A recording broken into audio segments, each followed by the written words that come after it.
NCDEX IPF trust के सहयोग से कमोडिटी न्यूज एप्लीकेशन मोलतोल की ओर से आयोजित गमार कॉम्प्लेक्स के कारोबारियों के लिए हेजिंग के विभिन्न टूल वेबिनार में आप सभी का स्वागत है। इस वेबिनार में मुख्य वक्ता Tikuram Gamar gum and chemical Sivani के director Vipin Agrawal, BL agro industries Nokha के वीरेंद्र संचेती, आईआईएफएल मुंबई के अनुज गुप्ता और एनसीडीएक्स के senior manager business team Pritish Rohan है। मैं कमल शर्मा आप सभी वक्ताओं का अभिनंदन करता हूं। सबसे पहले मैं प्रीतिश रोहन जी से अनुरोध करूंगा कि गमार कॉम्प्लेक्स के ट्रेड में उपलब्ध विभिन्न हेजिंग टूल की उपयोगिता और एक ट्रेडर को इसका इस्तेमाल कैसे करना चाहिए पर अपनी बात रखें। प्रीतिश जी, इसके बाद हम फंडामेंटल्स और टेक्निकल को लेंगे।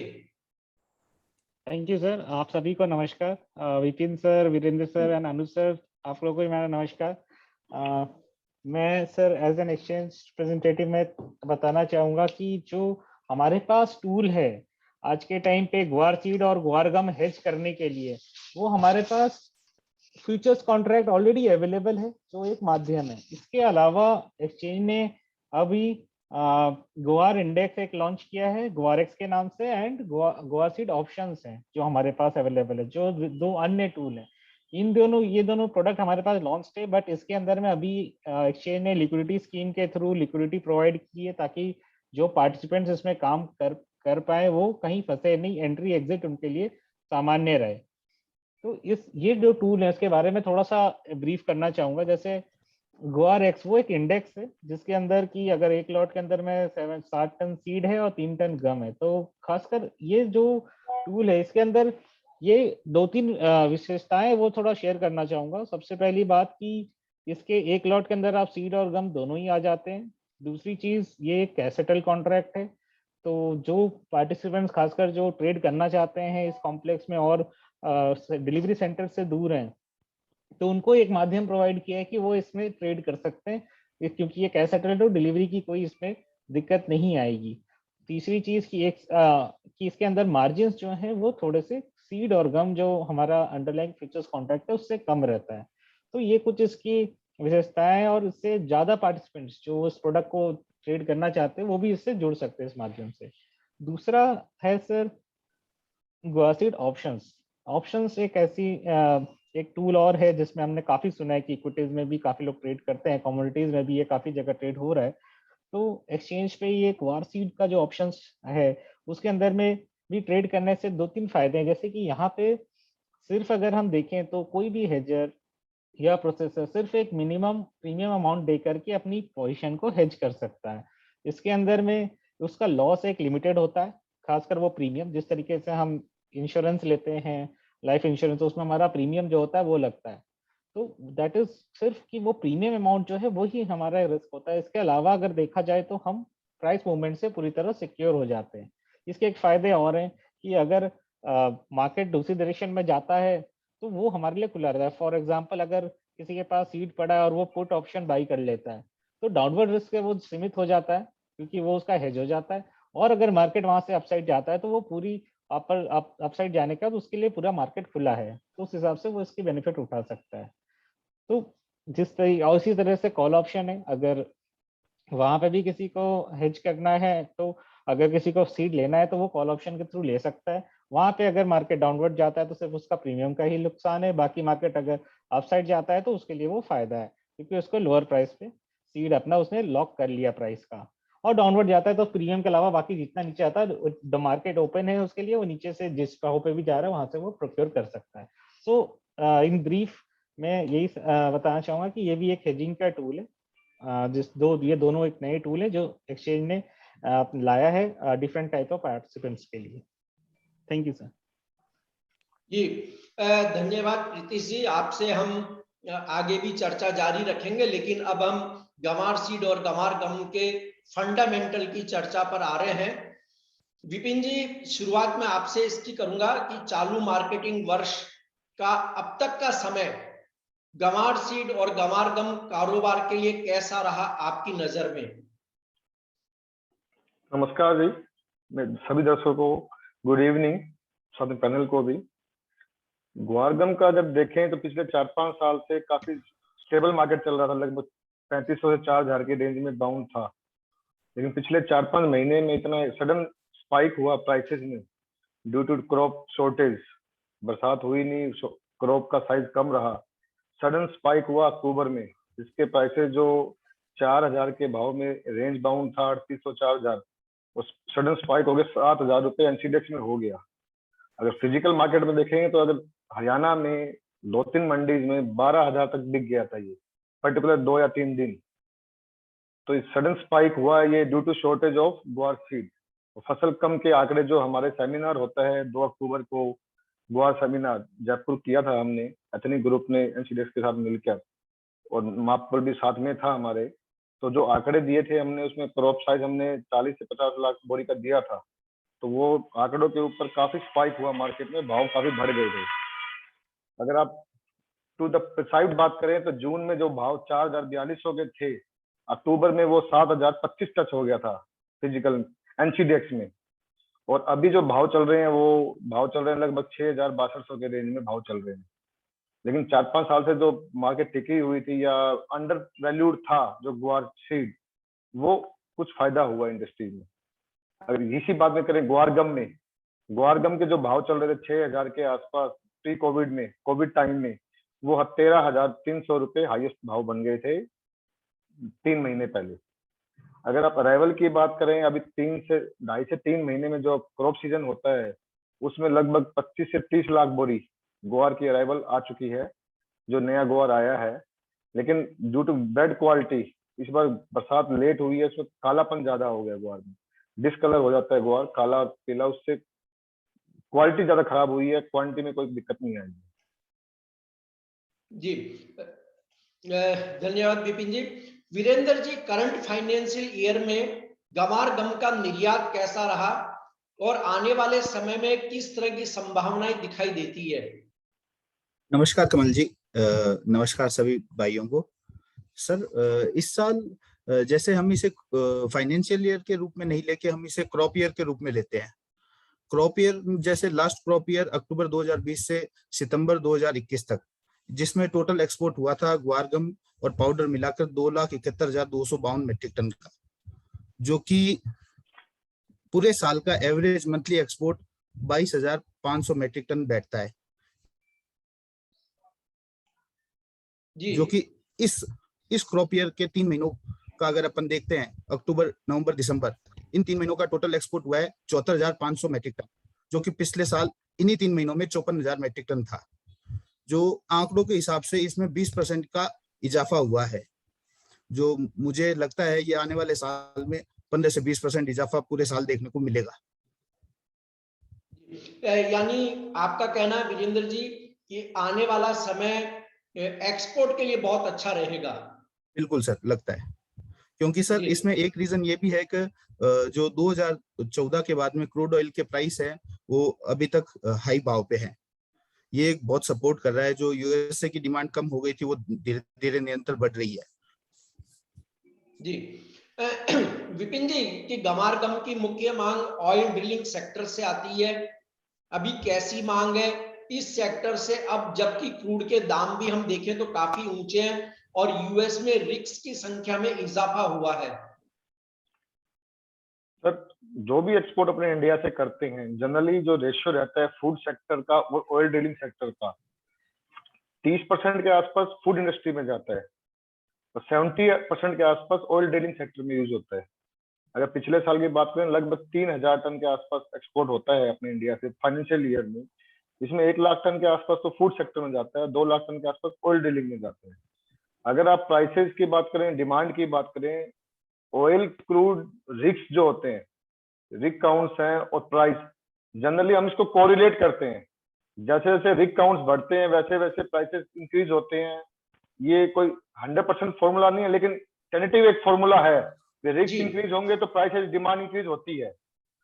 और अभी अगर आप देख रहे हो इस साल ऑयल रिग्स 2020 में नीचे में 172 हो गए हैं और अब नियर अबाउट 520 चल रहे हैं। जो लास्ट अभी डाटा फ्राइडे को आया है 520 हो गए, नियर अबाउट 3 टाइम्स 3 टाइम्स ये हो गए ऑयल द क्रूड प्राइसेस भी 95-96 के आसपास हो गया है। तो अगर ये बात करें तो 1/3 हो गए हैं प्राइसेस भी और क्रूड रिग काउंट्स भी।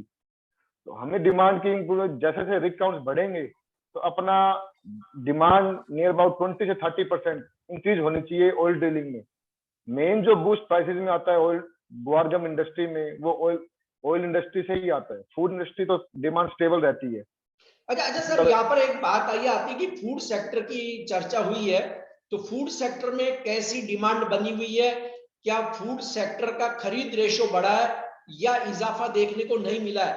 हालांकि हम देख रहे हैं कि अब व्यक्ति पहले से ज्यादा फूड कंजम्पशन करने लग गया है, कि पहले 2 टाइम ही खाना खाता था, अब कुछ जो ऐसे फूड्स जो फास्ट फूड भी खाते हैं तो उनमें ये देखा गया कि जैसे मैगी है उसमें भी यूज होता है, कई चीजों में अब गामार गम या पाउडर का यूज होने लग गया है।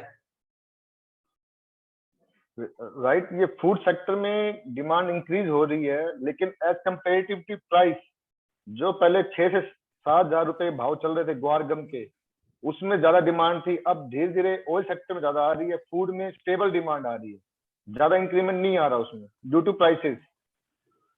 अगर प्राइसेस बिलो 1000 रहते हैं, 10,000 से नीचे रहते हैं, तो फूड में डिमांड ठीक रहती है, लेकिन डिमांड डाउन नहीं हो रही फूड की भी, कि मोस्टली ये बेकरी प्रोडक्ट्स में जो होता है, और आजकल इतने डेरिवेटिव्स बन गए हैं फूड इंडस्ट्री के अंदर भी, तो नए नए प्रोडक्ट बन रहे हैं, तो डिमांड इंक्रीज ही हो रही है। फूड सेक्टर में 10 से 50% भी डिमांड बढ़ रही है।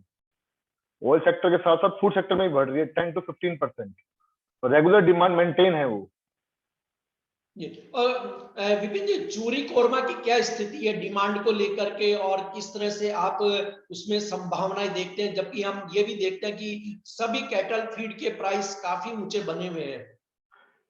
राइट, पिछले 2 साल में अगर आप देखोगे तो चूरी कोरमा के प्राइस अप ट्रेंड चल रहे हैं कोरोना कॉल के बाद ही।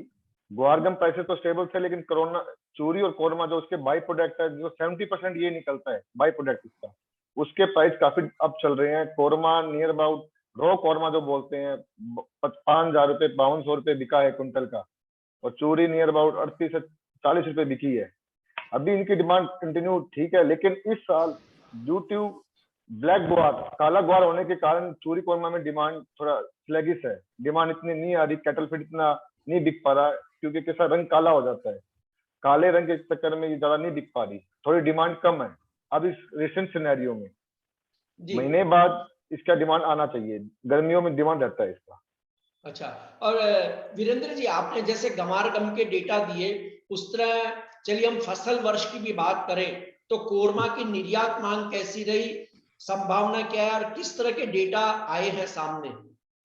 सर, पिछले क्रॉप ईयर की बात करें तो 2020 से 2021 सितंबर तक 70,558 मेट्रिक टन का एक्सपोर्ट हुआ था ग्वार कोरमा का, जो कि इस साल जो कि पिछले साल एवरेज अगर अपन निकाले तो लगभग 6,000 मेट्रिक टन का रहा, जो कि इस साल 3 महीनों में 20,200 मेट्रिक टन का हुआ है, जिसका एवरेज आता है 6,000 मेट्रिक टन का, तो 6,500 मेट्रिक टन का। तो मतलब आज इसमें एक आपको मैं ये चीज बताना चाहूंगा कि आप जानते होंगे कि ओशन फ्रेट अभी लाइफ टाइम हाई भाव पे, हाई रेट पे चल रहा है, हाई कॉस्ट है, तो ग्वार कोरमा की डिमांड को इसने बहुत इफेक्ट किया है। अगर ये ओशन फ्रेट कम होता तो डिमांड और अच्छी होती कोरमे की। जी जी, थैंक्स वीरेंद्र जी। विपिन जी, अगर हम देखें तो गंवार के भाव काफी बढ़े हैं, क्या मिलों को इन भावों पे पैरिटी बैठ रही है या डिसपैरिटी जैसी कोई स्थिति बनती हुई दिख रही है? सब अभी जैसा देख रहे हो आप, मोस्टली क्या सबका माइंडसेट अपर प्राइस बैंड के लिए है, तो इसलिए जितनी मिलें चल रही है डिस्पैरिटी में चल रही है, पैरिटी में नहीं है। तो सबका माइंडसेट ही तेजी का है। अगर कोई भी कमोडिटी में अगर तेजी का माइंडसेट रहेगा तो फैक्ट्रीज इंडस्ट्री डिस्पैरिटी में ही चलती है, कभी पैरिटी में नहीं चल पाती। तो प्राइस फ्लक्चुएशन इतना ज्यादा रहता है ग्वार इंडस्ट्री में, तो वो पैरिटी बन ही नहीं पाती है। अभी डिस्पैरिटी में चल रही है सर, नुकसान में चल रही है, धीरे धीरे इंडस्ट्री बंद होने की कगार पे चल रही है। अच्छा सर, लेकिन अगर हम देखें तो अमेरिकी डॉलर की तुलना में रुपया कमजोर है, क्या इसका बेनिफिट भी एक्सपोर्टर्स को नहीं मिल पा रहा है? सर बेनिफिट तो मिलता है, लेकिन ओशियन फ्रेट जिन्होंने वीरेंद्र जी ने बताया पहले ही आपको, ओशियन फ्रेट इतना बढ़ गया है तो वो बहुत ज्यादा है। ऐसे तो गवर्नमेंट सब्सिडी भी दी है कुछ इंडस्ट्री को बढ़ाने के लिए, लेकिन अदर जो एक्सपेंसेस हैं वो इतने बढ़ गए हैं, वो compete नहीं कर पाती इंडस्ट्रीज को। जी जी। वीरेंद्र जी, इस साल गंवार की उपज कम रही, जैसे अभी विपिन जी ने भी कहा कि समस्याएं आ रही है, डिस्पैरिटी जैसी स्थिति बन रही है, पर क्या आप मानते हैं इस उपज कम रहने के बावजूद इंडस्ट्री को रॉ मटेरियल जरूरत के अनुसार मिल रहा है या दिक्कत आने लग गई है? सर निश्चित रूप से जैसे विपिन भैया ने बोला कि इंडस्ट्री को अपनी पड़तल से माल नहीं मिल रहा है। जैसे भाव 5500 से 6000 के बीच में आते हैं तो थोड़े बहुत प्रायोरिटी आ जाती है, सप्लाई डिसप्रायोरिटी बढ़ जाती है और मतलब माल की सप्लाई रुक जाती है, और जैसे ही भाव 6000 से ऊपर जाते हैं तो सप्लाई इंक्रीज हो जाती है। लेकिन मिलें जो पड़तल में चलने वाली बात है वैसी अभी लग नहीं रहा। जी, आपसे और मैं विपिन जी से भी चर्चा जारी रखूंगा, लेकिन इस बीच में वापस प्रीतिश रोहन जी के पास जाना पसंद करूंगा, क्योंकि उसके बाद हम एक टेक्निकल पर भी व्यू लेंगे। प्रीतिश जी, जो एफपीओ काम करना चाहते हैं किसानों के, उनको गंवार कॉम्प्लेक्स में किस तरह की सुविधाएं एक्सचेंज देता है? सर कई किसान संगठन हैं जो पहले भी एक्सचेंज से जुड़े हैं और काफी हद तक उन्होंने काफी कमोडिटीज में काम किया है, और उनको ग्वार कॉम्प्लेक्स में काम, हमारे ग्वार सीडी में वो काम कर सकते हैं। उसके लिए सेबी द्वारा कुछ बेनिफिट्स हैं जो पास ऑन किए जाते हैं, जिसमें कि क्लीनिंग ग्रेडिंग की कॉस्ट है, बैग की कॉस्ट है, ट्रांसपोर्टेशन की कॉस्ट है, उसके बाद एक्सचेंज में रखने के बाद उसमें वेयर हाउसिंग की कॉस्ट है। इन सभी में उनको सब्सिडी प्रोवाइड की जाती है ताकि उन पे फाइनेंशियल बर्डन कम पड़े। तो ये बेनिफिट्स हैं जो किसान संगठन कोई भी जुड़ना चाहे तो इसके थ्रू काम कर सकते हैं। एंड इसके अलावा अर्ली पेमेंट की भी सुविधा है कि जहाँ की वो अगर उनका डिपॉजिट हो जाता है उसका तो अर्ली पेमेंट मांग करें तो उनका मार्जिन फ्री हो जाता है। तो काफी बेनिफिट्स हैं किसान संगठन के लिए, और वो गोवा सीड में लगातार कई संगठन काम भी कर रहे हैं और हम चाहते हैं और भी किसान संगठन जुड़े और हमारे साथ काम करें। जी, धन्यवाद। अनुज जी हमारे साथ जुड़े हुए हैं IIFL मुंबई से। अनुज, गंवार और गंवार गम पर आपका कोई फंडामेंटल व्यू है? यदि है तो बताएं। अभी आपने वीरेंद्र जी और विपिन जी की चर्चा फंडामेंटल पे सुनी, हालांकि उनसे अभी हम और सवाल करेंगे। कमल जी, बहुत बहुत शुक्रिया। सभी पैनलिस्ट का वेलकम है।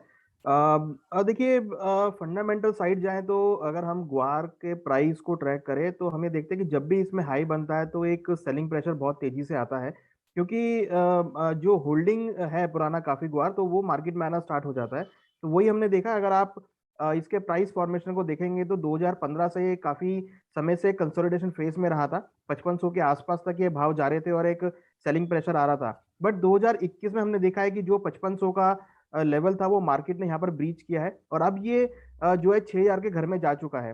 तो कहीं ना कहीं जो एक काफी समय से कंसोलिडेशन था, जैसा हम क्रूड में भी कंसोलिडेशन देख रहे थे, तो बिल्कुल क्रूड को ट्रैक करते हुए इसने वो कंसोलिडेशन फेज जो है वो ब्रेक किया है और अब एक पॉजिटिव वे में आता हुआ दिख रहा है। तो कहीं ना कहीं हाइयर लेवल्स पे हम देख रहे हैं कि मार्केट जो है वो सस्टेन कर रहा है। मगर दूसरी बात ये भी है कि जब भी हम ग्वारसीड या ग्वारगम को देखते हैं कि सेलिंग एक हायर लेवल्स आते हैं, तो वहां पर हम एक सेलिंग प्रेशर भी आता हुआ देखते हैं, क्योंकि हायर लेवल पे जो सस्टेनेबल पोजीशन होती है वो वहां पर नहीं आ पाती है। इवन जो प्राइस है वो वहां पे सस्टेन नहीं कर पाता, क्योंकि वॉल्यूम जो है वो कम होता हुआ दिखता है। अगर हम फंडामेंटल साइड जाएं तो सेम कहानी मंडियों के अंदर भी है। जब भी भाव एकदम सडनली बढ़ते हैं तो हम एकदम से देखते हैं कि भावों में बहुत ही स्पाइक आता है, और वैसे ही फिर वो स्पाइक जो है वो भावों में गिरावट की तरफ आता हुआ दिखता है, और मंडियों के अंदर जो आवक है वो बढ़ती हुई दिखती है, क्योंकि जिन्होंने पुराने समय में होल्ड किया हुआ था वो मंडियों में अपने प्रोडक्ट को लाना चालू कर देते हैं। तो अगर हम इसका एक पर्सपेक्टिव देखें तो जनरली हायर लेवल्स पर हम इसमें बिकवाली आते हुए देखते हैं, मगर ये भी है कि एक रेंज में जब ये नीचे आता है तो वहां से खरीदारी भी लौटती हुई दिखती है। फंडामेंटल साइड जाए तो डेफिनेटली इस बार इसकी क्रॉप कम है। ग्वार गम की अगर बात करें तो डिमांड जो है पिछले साल से करीबन 30-40% बढ़ी है। इवन क्रूड के प्राइस को ट्रैक करते हुए इसमें काफी अच्छी डिमांड देखने को मिली है। जैसा कि हम देख रहे हैं जो ऑयल रिग्स काउंट है वो यहाँ पर बढ़े हैं, और जिस तरीके से गैस एक्सप्लोरेशन की तरफ काम चल रहा है तो वहां पर भी हम इसकी काफी अच्छी डिमांड ग्वारगम की आते हुए देख रहे हैं। तो इंडस्ट्रियल डिमांड जो है वो तो पिछले साल से काफी बढ़ी है। इनफैक्ट अगर हम पिछले 5 साल के एवरेज को देखें तो वो जो डिमांड है वो यहाँ बढ़ती हुई दिखाई दी, जो कि ये इंडिकेट करती है कि डिमांड साइड काफी स्ट्रांग है, मगर साथ में जो सप्लाईज हैं वो हम हायर लेवल पे यहाँ पर आता हुआ देखते हैं, जो कि भाव को ऊपर जाने से रोकती है। मगर डिमांड इस बार जो ज्यादा बढ़ी है वो मुझे लगता नहीं है कि भावों को ज्यादा नीचे जाने देगी। हो सकता है कि आपको, जैसा कि आज हमने गिरावट देखी, तो छोटी मोटी गिरावट जो है वो यहाँ पर आपको आती हुई दिखाई देगी। या मुझे लगता है कि पर्सनली अगर मेरा व्यू है तो करीबन 5,800 मुझे लगता है कि ये काफी स्ट्रॉन्ग सपोर्ट रहेगा। 5,800 एक एक्यूमुलेशन जोन हो सकता है जहां पर हम अगेन खरीदारी आते हुए देखेंगे, और ऊपर में करीबन 6,700 6,800, तो ये जो 1,000 रुपए की एक रेंज है, ये मुझे लगता है कि अब मार्केट बंद बनाता हुआ दिखाई देगा। 6,800 के ऊपर अगर मार्केट चलता है या फिर अगर क्लोज होता है वीकली बेसिस पर, तो वहां पर हम फ्रेश खरीदारी आते हुए देखेंगे, जो कि आपको फिजिकल मार्केट में भी आती हुई दिखेगी। और ये जी मुझे लगता है कि धीरे धीरे आने वाले समय में आपको मार्च अप्रैल के बाद जो मार्केट है उसमें एक पॉजिटिव मोमेंटम आता हुआ दिखाई देगा। तो फंडामेंटल जो कि मार्केट सपोर्टिव है, तो हमारा व्यू है कि यहाँ पर बाय ऑन डिप्स की स्ट्रेटेजी मींस लोअर लेवल मिलते हैं तो खरीदारी का ट्रेड रखना चाहिए। इवन फिजिकल वाले भी मुझे लगता है कि अगर भाव 5,800 के आसपास मिलते हैं तो वहां पर फिजिकल में भी एक्यूमुलेट किया जा सकता है। जी धन्यवाद अनुज जी, आपसे हम और टेक्निकल चर्चा जारी रखेंगे। जो चार्ट ने क्या कहा विपिन जी, देखिए प्राइस जो है वो अच्छे हैं इस समय, तो आपको क्या लगता है कि अगली जो बुआई आएगी, क्योंकि कुछ समय बाद अगली बुआई आने की तैयारी ही है, किसान शायद बीज की पूछ परख कर रहे होंगे या उनके पास भी बीज का स्टॉक्स रहता ही है। हरियाणा की क्या स्थिति हो सकती है? सबसे पहले आप केवल हरियाणा के बारे में बताएं कि हरियाणा का किसान जो है अगली बार नरमा में जाना पसंद करेगा या गंवार को वरीयता दे सकता है वो इस बार? सर इसमें मैं थोड़ा व्यू लेना चाहूंगा लॉन्ग टर्म का और शॉर्ट टर्म, तीन जी फेज में बांटना चाहूंगा, शॉर्ट टर्म, मिड टर्म और लॉन्ग टर्म। आपने जो प्राइसेस के बारे में बात करा, क्रॉप के बारे में बात करा, अभी अगर आप बात करें शॉर्ट टर्म जैसे अनुज जी ने कहा अभी 5800 के आसपास कि ये बेस प्राइस है या स्पॉट प्राइस है, तो उन्होंने बिल्कुल सही जज किया है। मिड टर्म में बात करें तो अप्रैल में और मिड मई में स्काईमेट का और आईएमडी का फोरकास्ट आता है, वेदर फोरकास्ट, तो उस पर काफी फ्लक्चुएशन आती है मार्केट के ऊपर। मॉनसून का नॉर्मल रहेगा, अबव नॉर्मल या बिलो नॉर्मल। उसके बाद भी स्प्रेड ऑफ मॉनसून सबसे बड़ा है, spread of monsoon. Normal monsoon होने के बाद भी स्प्रेड उसका अच्छा हो राजस्थान में, किसी जगह ज्यादा बरसात तो किसी में कम, तो उसमें ग्वार की फसल अच्छी से होती नहीं है, तो स्प्रेड ऑफ मॉनसून काफी इंपॉर्टेंट रहता है। अगर बात करें लॉन्ग टर्म में, इस साल अपनों ने एज्यूम किया था, अप्रोक्स किया था 40 से 50 लाख बोरी का क्रॉप एज्यूम कर रहे हैं। अगर अपने यही सेम डिमांड कंटिन्यू रहती है लॉन्ग टर्म के लिए, तो अगले साल अपने को कम से कम 1.25 से 1.5 करोड़ बोरी क्रॉप चाहिएगा टू मीट दिस डिमांड। अपने को आज की भाव को ना देखते हुए फ्यूचर एक साल के आगे का देखेंगे तो काफी ब्राइट फ्यूचर है इसका। डिमांड कंटिन्यू रहेगा। क्रूड डॉलर अगर 60 से ऊपर रहता है तो रिग काउंट्स घटेंगे नहीं यूएस के, जिससे डिमांड कंटिन्यू रहेगी। डिमांड अगर कंटिन्यू रहती है तो अगले साल हमें कम से कम 1.25 से 1.5 करोड़ बोरी ग्वार चाहिएगा, जो डिमांड अभी चल रही है। अगर नॉर्मल मॉनसून भी रहता है तो ये 1.25 से 1.5 करोड़ बोरी होना बड़ा मुश्किल है। तो प्राइसेस में गिरावट का तो अंदेशा नहीं है। दूसरी बात है अल्टरनेट क्रॉप्स। हरियाणा में मूंग, नरमा और ग्वार 3 आइटम ये सर्दियों की रहती है। इस बार मूंग के भाव 7,000 रुपए ट्रेड हो रहे थे बिफोर क्रॉप, तो लोगों ने ग्वार की जगह मूंग को प्रेफरेंस दी 7,000 के भाव में क्रॉप करने के लिए। लेकिन इस साल क्या रहेगा, नरमा अभी हाई भाव चल रहे हैं, ग्वार क्रॉप से पहले अगर 8,000 के भाव या 8500 के भाव रहते हैं तो लोग फसल में जाएंगे। अगर नियर अबाउट 6,000 के आसपास या 7,000 के आसपास भाव रहते हैं तो लोग प्रेफरेंस नहीं रहेगी ग्वार की, वापिस नरमा या मूंग में ही डाइवर्ट रहेंगे। भाव काफी इंपॉर्टेंट है before the crop. Before the crop अगर 8,000 8500 के 9,000 के भाव ग्वार के बन जाते हैं फिर तो लोग ऑप्ट करेंगे ग्वार को। अगर बिलो 7,000 या 6500 के आसपास रहेंगे तो प्रेफरेंस मूंग और नरमा की रहेगी। जी अच्छा वीरेंद्र जी, अब देखिए विपिन जी ने अपनी बात बहुत साफ सुथरी रखी हरियाणा के लिए और किसानों के रुख से। राजस्थान में 2 पार्ट है, एक है सिंचाई वाला एरिया और एक जो बारिश पे पूरी तरह निर्भर है, कोई पानी की व्यवस्था नहीं है जहां। आपको क्या लगता है कि किसान किस तरह से रुझान कर सकते हैं, क्योंकि बिजाई का समय धीरे धीरे नजदीक आ ही रहा है, फरवरी खत्म होने आ गया है। सर इसमें 2 फैक्टर बन सकते हैं। अगर नहरी इलाके में अपन बात करते हैं कि अगर वेदर और नहर का पानी सपोर्ट करता है, नहर में फुल पानी होता है, वेदर अकॉर्डिंग आता है, तो कपास की सोइंग 60%, ग्वार की सोइंग 30%, मूंग की सोइंग 10% गंगानगर हनुमानगढ़ डिस्ट्रिक्ट में होगी, ऐसा अनुमान है, अगर वेदर पैटर्न अच्छा होता है तो। और अगर वेदर पैटर्न डाउन होता है, बारिशें लेट होती है, तो नरमा 50%, ग्वार 40%, 10% मूंग। और समानांतर अपने बरानी की बात करें तो मोट और ग्वार दोनों समान, दोनों को ही समान वीर्यता मिलेगी। और रही मूंग की बात, तो मूंग की जगह ग्वार को प्रेफरेंस मिलेगा। जी जी। और वीरेंद्र जी, जो बिल्कुल बारिश पे निर्भर इलाका है, वहां जैसे हम देखते हैं कि भी बाजरा भी है, मोट भी बोया जाता है, गंवार भी वरीयता लेता है वहां पर ज्यादातर। आपको बिल्कुल। उस एरिया का किस तरह से आकलन अभी आप कर रहे हैं, जो शुरुआती है बिल्कुल, हालांकि बाद की परिस्थितियां अलग हो सकती है। अगर सर शुरुआत में बारिशें अच्छी होती है तो मोट और बाजरा प्रेफरेंस रहेगा, और थोड़ी सी बारिशें अगर लेट होती है तो गवार सबसे प्रथम प्रायोरिटी पे आ जाएगा बरानी में, और सेकंड नंबर मोट, थर्ड नंबर अदर आइटम। जी, बहुत अच्छी जानकारी दी वीरेंद्र जी आपने। देखिए, किसी भी दर्शक का कोई भी सवाल हो पैनलिस्ट से, तो वे अपने सवाल चैट बॉक्स में पोस्ट करें, हम वेबिनार के अंत में उनके सवालों को जरूर उठाएंगे। और एक और मेरा अनुरोध है कि यह वेबिनार आपको कैसी लगी, इसका फीडबैक भी आप हमें पोस्ट चैट बॉक्स में कर सकते हैं, ताकि हमें आपके अमूल्य सुझाव मिले और उन पर हम अगली बार ध्यान रख सके। अनुज जी, मैं वापस आपकी ओर लौट रहा हूं कि गंवार सीड का टेक्निकल लेवल आपके चार्ट पे क्या दिखा रहा है स्थिति? देखिए, जैसा कि मैंने बताया कि 5800 एक काफ़ी अच्छा सपोर्ट है जहाँ पर हम एक्यूमुलेशन देख सकते हैं, क्योंकि 5800 का जो लेवल है वो एक अच्छा खासा ब्रेकआउट जोन है जहाँ पर हमें लगता है कि मार्केट अब एज ए सपोर्ट उस लेवल को प्रेफरेंस देगा। तो 5700 5800 के आसपास के लेवल जो है ग्वार सीड में खरीदारी के लेवल हो सकते हैं, क्योंकि फंडामेंटल बैक्ड कमोडिटी है और सपोर्टिव कमोडिटी है। तो मैं ज़्यादा यहाँ पे गिरावट नहीं देखूंगा। मुझे लगता है कि मार्केट हो सकता है कि थोड़ा बहुत यहाँ पे प्रेशर देखने को मिले, मगर 5700 5800 के आसपास हम अगेन एक्यूमुलेशन आता हुआ देखेंगे।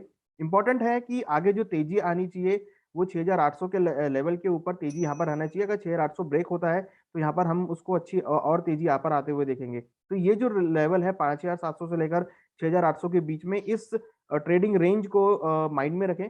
और मुझे लगता है कि लोअर लेवल के आसपास भाव मिलते हैं सपोर्ट के आसपास, तो वहां पे खरीदारी एक्यूमुलेट कर सकते हैं। और अनुज जी, जो आपके टेक्निकल चार्ट है उसमें गंवार गम की क्या स्थिति आपको दिख रही है? देखिए, ग्वारगम अगर देखें तो पिछले अगर हम देखें तो करीबन 47% का रिटर्न लास्ट ईयर दिया है, और अगर अभी भी देखें तो यहाँ पर जो कंटिन्यूस ट्रेंड बनाए करीबन 8% से आसपास के यहाँ पे पॉजिटिव रिटर्न दिए हैं। तो ये भी कमोडिटी जो है पिछले 6 साल के एक्यूमुलेशन के बाद बाहर आती हुई दिखाई दी है। हालांकि क्रूड को यहाँ पर इसने काफी अच्छा सपोर्ट लिया है। और एक बड़ी बात और यहाँ पे कहना चाहूंगा कि जिस तरीके से ओपेक प्लस मेंबर्स की मीटिंग चल रही है, उसकी वजह से एक्सपेक्टेशन है कि ओपेक प्लस मेंबर कहीं ना कहीं आगे चलकर प्रोडक्शन बढ़ाने को सहमति लेंगे। तो जब प्रोडक्शन बढ़ाने को सहमति लेंगे तो ग्वार गम की जो डिमांड है वो डेफिनेटली बढ़नी है, और साथ में आगे क्रूड की डिमांड भी हम मान के चल रहे हैं कि आगे बढ़ती हुई दिखाई देगी, क्योंकि जिस तरीके से ट्रेवल रेस्ट्रिक्शंस आपको ओपन होते हुए दिखाई देंगे, तो उसकी वजह से हम क्रूड की जो डिमांड है वो यहाँ बढ़ती हुई दिखाई देंगे। तो डिमांड की वजह से जो सप्लाई साइड है वो वहाँ पे काफी एक्सप्लोर होता हुआ दिखाई देगा। तो डेफिनेटली डिमांड जो है वो आगे हमें लगता है कि बढ़नी ही है। और कहीं ना कहीं जिस तरीके से हमने बाकी कमोडिटीज में अच्छा खासा रिटर्न आते हुए देखा है, तो हो सकता है कि थोड़ा बहुत डाइवर्सिफिकेशन आपको ग्वार से कॉटन की तरफ शिफ्ट होता हुआ दिखाई दे। तो क्रॉप की जो क्वांटिटी है वो मुझे लगता है कि आने वाले समय में कुछ थोड़ी सी कम रह सकती है, मगर जो डिमांड साइड है वो यहाँ पर उसको सरप्लस करती हुई दिखाई देगी। तो डिमांड सरप्लस होने की वजह से भावों में हम ज्यादा बड़ी गिरावट नहीं देखेंगे। टेक्निकल लेवल वाइज अगर हम ग्वार गम के लेवल की बात करें तो मुझे लगता है कि कहीं ना कहीं मार्केट जो है 9,800 10,000 के आसपास एक बार सपोर्ट ले सकता है, जहां पर हम अच्छी खासी दोबारा से रिकवरी आते हुए देखेंगे। तो ये लेवल जो है ग्वार गम के नीचे में करीबन 10,000 के आसपास, और ऊपर में अगर हम देखें तो करीबन 13,200, ये एक ब्रॉड रेंज रहेगा जिसके बीच में हमें लगता है कि ग्वार गम के भाव मूव कर सकते हैं। जी, देखिए अनुज जी, प्रीतीश जी ने काफी लाभ बताए गंवारेक्स के, तो गंवारेक्स की भी हम चर्चा कर ही ले, तो उसमें किस तरह के मूवमेंट देखने को मिल सकते हैं आपके चार्ट के अनुसार? देखिए ग्वार-एक्स की अगर बात करें तो ये एक तरीके से एवरेज प्राइस है ग्वार सीड ग्वारगम का। और अगर हम देखें तो वो करीबन अभी 7,900 के आसपास चल रहा है। यहाँ पे जो इम्पोर्टेंट लेवल्स हैं वो नीचे करीबन 7,400 और ऊपर में करीबन 8,200। ये रेंज जो है काफ़ी एक एक्यूमुलेशन रेंज है जहाँ पर हम मोमेंटम को मूव करते हुए देखेंगे। तेज़ी जो मुझे लगता है एज़ कंपेयर ग्वार सीड के ग्वारगम में हम अच्छी खासी तेज़ी पे आते हुए देखेंगे। तो उसके मुकाबले अगर हम ग्वार-एक्स की बात करें तो हम ग्वार-एक्स में भी लोअर लेवल पर एक्यूमुलेशन आते हुए देखेंगे। तो ग्वार-एक्स जो कि एक नॉन डिलिवरेबल कॉन्ट्रैक्ट है, फिजिकल कॉन्ट्रैक्ट है। नॉन डिलिवरेबल कॉन्ट्रैक्ट है और यहाँ पर आपकी जो डिलीवरी है वो आपकी कैश सेटल कॉन्ट्रैक्ट है। तो मुझे लगता है कि काफ़ी अच्छा वॉल्यूम यहाँ पर आता हुआ देखने को मिल सकता है। हेजिंग के पर्सपेक्टिव से काफ़ी अच्छा काउंटर है, जिसको हम अपनी ग्वार-सीड से भी हेज कर सकते हैं और ग्वारगम से भी इसको हम हेज कर सकते हैं। इवन अगर कोई फिजिकल के ट्रेडर हैं जो कि ग्वार-सीड, ग्वारगम दोनों में ही डील करते हैं तो उनके लिए काफ़ी अच्छा ऑप्शन है जिसको बिना डिलीवरी के यहाँ पर हेज किया जा सकता है। तो प्रोडक्ट काफ़ी अच्छा प्रोडक्ट है जिसको हम कैश सेटल के थ्रू, क्योंकि जनरली हम अगर हम फ्यूचर्स मार्केट की बात करें तो फिजिकल डिलीवरी की हमेशा इशू रहता है। तो और कई बार क्या होता है कि डिलीवरी नहीं मिल पाती जब रिक्वायरमेंट होती है या फिर कोई ट्रेडर जो है वो फिजिकल डिलीवरी नहीं लेना चाहते। तो ये काउंटर काफ़ी अच्छा है जहाँ पर आपको डिलीवरी लेने या देने का कोई इशू नहीं होगा और ये काफ़ी अच्छा काउंटर है जहाँ पर हम कैश सेटल के थ्रू इस कॉन्ट्रैक्ट को अपने पोर्टफोलियो में या अपनी ट्रेडिंग में या फिर अपनी हेजिंग में इसको इस्तेमाल कर सकते हैं। नीचे में जो लेवल्स हैं करीबन मुझे लगता है कि 7,400 और ऊपर में 8,200 ये रेंज जो है ग्वार-एक्स की रहेगी। जी धन्यवाद अनुज जी। मैं अभी आपसे कुछ सवाल और लूंगा, लेकिन इस बीच अब मैं विपिन जी से एक बात पूछना चाहता हूं। देखिए यूक्रेन और रूस में काफी तनाव है, हर मिनट मिनट पे बाजार उनको रिएक्ट कर रहा है अगर युद्ध से पीछे हटने की खबर आती है या लगता है कि तनाव बढ़ रहा है। तो गंवार इंडस्ट्री जो है पूरी, उस पर इसका कोई प्रभाव पड़ता दिख रहा है या इस तनाव से दूर है पूरी इंडस्ट्री? बिल्कुल इसका इफेक्ट है ग्वार इंडस्ट्री में। अगर आप एक्सपोर्ट डाटा देखेंगे तो रसिया में अपना एक्सपोर्ट का काफी मेजर इम्पैक्ट होता है। नियर अबाउट 5 से 7 हजार टन गम पाउडर फॉर्म में रशिया जाता है, तो वो काफी इफेक्ट होगा। कोई भी एक्सपोजर लेना नहीं चाहेगा। तो 5 से 7 हजार टन महीने का जो एक्सपोर्ट हो रहा है रसिया को, वो काफी इम्पैक्ट होगा हमारा। दूसरा इसका यूएस पे पड़ता है, यूएस की इकोनॉमी पे। क्रूड प्राइसेस जो अप हो रहे हैं डेली इतनी टेंशन के कारण, उससे हमारे को फायदा भी हो रहा है। यूएस की तरफ ज्यादा डिमांड आएगी। रसिया हमारा 5 से 7 हजार टन एक्सपोर्ट का डिमांड कम हो सकता है अगर युद्ध होता है तो।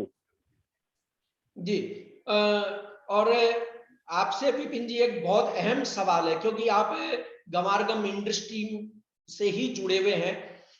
गंवारगम इंडस्ट्री हम देखें तो एक जमाने में बहुत अच्छी संख्या थी, मिलें बहुत अच्छी चल रही थी, कारोबार बहुत बढ़िया था। लेकिन अब हम देखें तो उंगलियों पे गिनने लायक इंडस्ट्री बच गई है, फैक्ट्रियां या कुछ ऐसी फैक्ट्रियां जो 24 घंटे काम करती है और कुछ फैक्ट्रियां हैं कि जो शायद 8 घंटे भी ढंग से नहीं चल पाती है।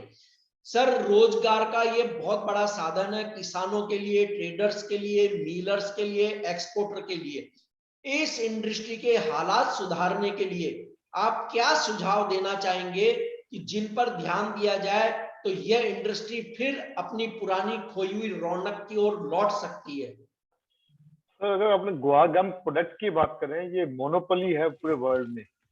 जी जी इंडिया जी का जो ग्वारगम प्रोडक्ट है वो मोनोपोली पे डिपेंड करता है, लेकिन गवर्नमेंट का इस पे कोई भी सपोर्ट नहीं है। टेक्निकली वाइज, टेक्नोलॉजी वाइज कोई भी गवर्नमेंट सपोर्ट नहीं कर रही है इसको। अगर इस पे आप रिसर्च की बात करो, किसी भी एक कंपनी या एक मैन्युफैक्चरर या एक्सपोर्टर के लिए बस की बात नहीं है इतना बड़ा इन्वेस्टमेंट लगा दे R&D के ऊपर। गवर्नमेंट को चाहिए इंसेंटिव की बजाय उस पर रिसर्च किया जाए, पूरी टीम लगाए रिसर्च के ऊपर, नए नए प्रोडक्ट बनाए, तो ये काफी बड़ी इंडस्ट्री हो सकती है। गवर्नमेंट इसमें कोई सपोर्ट नहीं कर रही है डाइट की, जबकि ये मोनोपोली है इंडिया की। इतना रेवेन्यू जनरेट करते हैं हम इंडिया की तरफ से, जीडीपी में काफी इसका योगदान रहता है, लेकिन गवर्नमेंट का कोई भी सपोर्ट नहीं है इस रिसर्च के ऊपर। तो हम रिक्वेस्ट करना चाहते हैं इंडस्ट्री की तरफ से गवर्नमेंट को भी इस पर नए नए प्रोडक्ट, इस पर R&D की जाए और इंडस्ट्री को सपोर्ट किया जाए R&D के लिए। जी जी, ये बात आपकी बिल्कुल सच है कि अगर रिसर्च और डेवलपमेंट पे खर्चा करें, हम नए बाजारों की तलाश करें, चाहे वो फूड सेक्टर में हो, चाहे ऑयल ड्रिलिंग सेक्टर में हो, या अदर डेरिवेटिव जो यूज कर सके, तो शायद यह इंडस्ट्री फिर से अपनी खोई हुई रौनक को प्राप्त कर सकती है। वीरेंद्र जी देखिए, राजस्थान की जब बात आती है तो एक ही बात आती है कि साहब यहाँ कृषि शेष है, मंडी टैक्स ज्यादा है, लेकिन उस चीज के अलावा ऐसी क्या बात है कि राजस्थान की ये अहम इंडस्ट्री बिल्कुल बहुत ज्यादा सफर कर रही है, चाहे वो किसान हो, चाहे ट्रेडर हो, स्टॉकिस्ट है, मिलर्स हैं, सभी ये अनुभव करते हैं कि यह इंडस्ट्री लगभग राजस्थान में अपने पतन की ओर है, कुछ ही फैक्ट्रियां चल पा रही है बस अब। सर इसका सबसे मुख्य फैक्टर है कि इसके जो 2012 में भावों से लोगों का जुड़ाव हो गया था कि सब लोगों की थिंकिंग तेजी की है, इसका ये सबसे नेगेटिव फैक्टर है।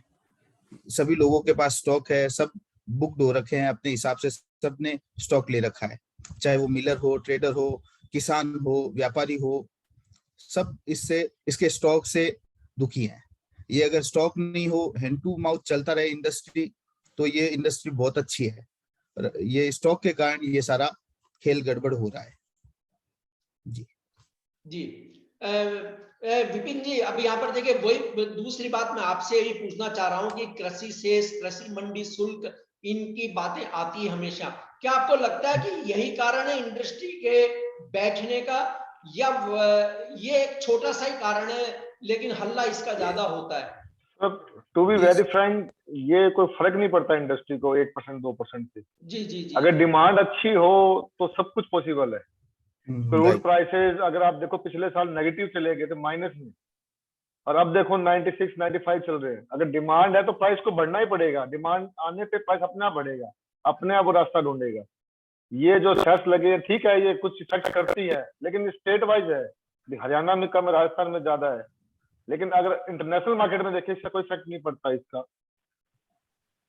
नहीं सर, यहाँ पर जैसे एक हमेशा विवाद चलता रहता है कि साहब गुजरात में इतनी है, हरियाणा में इतनी है, राजस्थान में बहुत ज्यादा है और हमें नुकसान हो रहा है, पर आप क्या मानते हैं कि वाकई इतनी सी एक छोटी रकम, मतलब वो इतना बड़ा नुकसान कर सकती है इंडस्ट्री का? सर वो डिपेंड करता है, अपने जो विवाद कर रहे हैं वो सिर्फ स्टेट का विवाद है, ना कि इंटरनेशनल मार्केट का विवाद है। जी जी, हरियाणा में कम, हरियाणा की कौन सी इंडस्ट्री चल रही है? हरियाणा की इंडस्ट्री बंद है, यहाँ पे एक्सपेंसेस कम है, तो यहाँ पे इंडस्ट्री बंद है। अगर डिमांड ही नहीं रहेगी तो कहीं पे भी आप लगा लो, प्लांट नहीं चल सकते। गवर्नमेंट को चाहिए या एसोसिएशन को चाहिए डिमांड क्रिएट करना। अगर डिमांड अच्छी रहेगी तो अपने आप भाव सब खर्चे निकल जाएंगे। डिमांड सबसे मेन फैक्टर है। एसोसिएशन को या गवर्नमेंट को नए नए प्रोडक्ट निकाल, डिमांड क्रिएट करें। अगर डिमांड क्रिएट हो जाएगी तो सब एक्सपेंसेस अलाउड हो जाते हैं, सब उसके इनबिल्ड हो जाते हैं। अब फ्रेट, ओशियन फ्रेट जो बढ़ा है, जो $2,000 पर कंटेनर था, आज $12,000 $13,000 हो गया, $15,000 हो गया। तो एक्सपेंसिव देखिए ना कितना बढ़ गया। किसी सेस तो 1% है, ये 2,000 का $16,000 हो गया। तो वो भी तो अपने इनबिल्ट ही है सर एक्सपेंसेस में। तो ये तो सिर्फ लड़ाई है सिर्फ स्टेट्स की, इंटरनेशनल मार्केट में कोई इफेक्ट नहीं पड़ता इसका। जी जी, तो यानी अगर हम देखें तो जो कृषि शुल्क लगते हैं, सभी तरह के सेस हो या कृषि शुल्क है और मंडी टैक्स हो, लेकिन उसके तुलना में आप जो बता रहे हैं माल भाड़ा इतना ज्यादा बढ़ा है, उसकी ओर किसी ने ध्यान नहीं दिया या उस पर कोई बात नहीं हुई कि ये माल भाड़ा कम कैसे हो गए? हाँ, ये कंट्रोलेबल है ही नहीं सर, ये कंट्रोल आप कर ही नहीं सकते, तो ये अपने हाथ में ही नहीं है। जी, यानी इंडस्ट्री माल भाड़ा तो चुका सकती है, लेकिन मंडी शुल्क की बात आती है तो उस पर ज्यादा हल्ला हो जाता है एक तरह से। ये होता ही है सर अपने, ये सब पॉलिटिक्स चलती है। जी जी जी, और चलिए मैं अंतिम प्रश्न अनुज गुप्ता जी से ले रहा हूं कि अनुज जी, भारतीय रुपए में डॉलर की तुलना में कमजोरी आती दिखी है, इससे गंवार सेक्टर को कैसा लाभ हो सकता है, या ये चेरी ऑन केक होगा या नहीं होगा? देखिए कमल जी, रुपये अगर हम देखें तो अभी एप्रिसिएशन मोड में है, करीबन 74-75 के आसपास चल रहा है। और मुझे लगता है कि जिस तरीके से इन्फ्लेशन बढ़ा है तो उससे रुपया आने वाले समय में हम थोड़ा सा डेप्रिशिएट होते हुए देखेंगे, क्योंकि ये माना जा रहा है कि जब फेडरल बैंक इंटरेस्ट रेट को इंक्रीज करेंगे या कोई स्टेप लेंगे तो हो सकता है कि उससे डॉलर में आपको तेजी देखने को मिलेगी, जिससे हमारा रुपया जो है वो यहाँ पर वीक हो सकता है। तो उसका डायरेक्ट इम्पैक्ट हम ऐसे आइटम पे देखेंगे जिसको हम जो है एक्सपोर्ट करते हैं, और उसकी जो वैल्यू है वो यहाँ पर बढ़ती हुई दिखाई देगी। तो मुझे लगता है कि ये काफी पॉजिटिव रहेगा ग्वारगम के लिए, क्योंकि हमारा जो ग्वारगम है वो हम ऑलमोस्ट 80-90% जो है वो एक्सपोर्ट करते हैं। तो मुझे लगता है कि अगर रुपया हमारा वीक होगा तो वो भी एक positive factor as a count होगा, जो कि जो हमारे एक्सपोर्टर हैं उनको यहाँ पर बेनिफिट आता हुआ दिखाई देगा। और एक ऑप्शन भी खुलता है, जब हम मिलते हैं, एक्सपोर्टर से मिलते हैं ग्वारगम के, तो जनरली वो डॉलर को ट्रैक करना स्टार्ट करते हैं और डॉलर में भी हेजिंग करते हैं। तो कहीं ना कहीं जो एक्सपोर्टर है उनको भी यहाँ पर एक रुपये की मोमेंटम के थ्रू एक और ऑप्शन ओपन होता है कि वो यूएसडी को भी अपने को हेज कर सकते हैं। तो जब हम हेजिंग की बात करते हैं, और जो कि खासतौर से एक्सपोर्ट वाला माल है या फिर एक्सपोर्ट कमोडिटी है, तो रुपये यहाँ पर रखना, नजर में रखना बहुत जरूरी है। और रुपये अगर आगे डेप्रिशिएट होगा, वीक होगा, तो हम डेफिनेटली उसका एक पॉजिटिव इम्पैक्ट ग्वारगम में आता हुआ देखेंगे। जी धन्यवाद। वीरेंद्र जी, आप गंवार सेक्टर पे कोई सारांश के रूप में कुछ कहना चाहें तो आपका स्वागत है।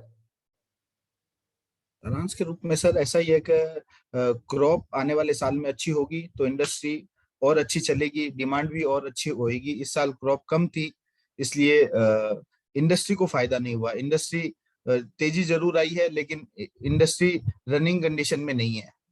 जी जी विपिन जी, आप सारांश के रूप में गंवार सेक्टर के लिए कुछ कहना चाहें? सर आपका माइक बंद है, प्लीज। मैं वीरेंद्र जी को कंटिन्यू करना चाहूंगा, लेकिन मैं ये राय जरूर देना चाहूंगा, 200-300 की मंदी समझ के ये साल अप ट्रेंड ही रहेगा। जितने 4-5 साल से इंडस्ट्री या व्यापारी या किसान जो स्टॉक लेके बैठा है वो पैनिक सेलिंग ना करे। 200-300 की जो पैनिक आती है ये मार्केट में आएगी, ये अच्छे संकेत हैं कंसोलिडेट होने के। 200-300 की मंदी समझ के ये साल अप ट्रेंड रहेगा। वेट करे, वेट एंड वॉच करे, अब आपको अच्छे अच्छे भाव मिलेंगे लॉन्ग टर्म में लिए। शॉर्ट टर्म में 200-300 का रिएक्शन आ सकता है। जी धन्यवाद विपिन जी। इस वेबिनार में मैं विपिन अग्रवाल जी, वीरेंद्र संचेती जी, अनुज गुप्ता जी और एनसीडीएक्स के प्रीतिश रोहन जी का धन्यवाद और आभार व्यक्त करता हूं। शुभ संध्या। आप सभी स्वस्थ एवं प्रसन्न रहें, यही कामना। नमस्कार। धन्यवाद thank Kamal you ji. Sir, thank सभी यू सर, पैनलिस्ट को बहुत बहुत शुक्रिया। Thank you. धन्यवाद।